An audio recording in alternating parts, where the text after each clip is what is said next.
નમસ્કાર મિત્રો, ચૈતર મહિનો આવે એટલે તાપનું પ્રમાણ વધવા લાગે, ગરમી વધે અને એના કારણે શું થાય છે કે તેના કારણે છે એ ઘણા લોકો જેને છે એ પિત્તની બીમારી હોય તો એ લોકોને કોઠાની અંદર છે પિત્તમાં વધારો થાય, તેના કારણે છે એના કોઠામાં ગરમી વધે છે।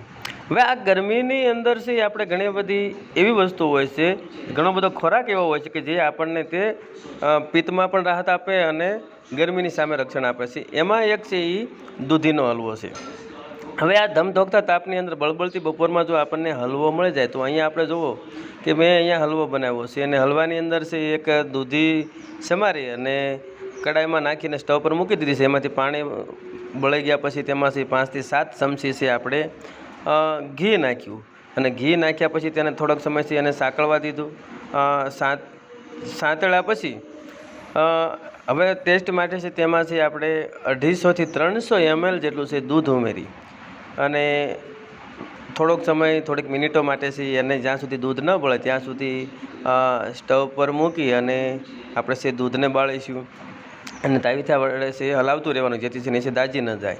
અને પછી સ્વાદ મુજબ ટેસ્ટ મુજબ છે એમાં આપણે 1 વાટકી ખાંડ નાખીએ અને ખાંડ નાખી અને થોડોક સમય હલાવી નાખ્યું જેથી છે ખાંડ છે એ હલવામાં ભળી જાય અને આવી રીતે છે હલવો તૈયાર થઈ છે। અને હવે તમે જોઈ શકો છો કે હલવો તૈયાર થઈ ગયો છે અને હવે તમારા સર્વ માટે તૈયાર છે। ચાલો આવી જાઓ ખાવા માટે।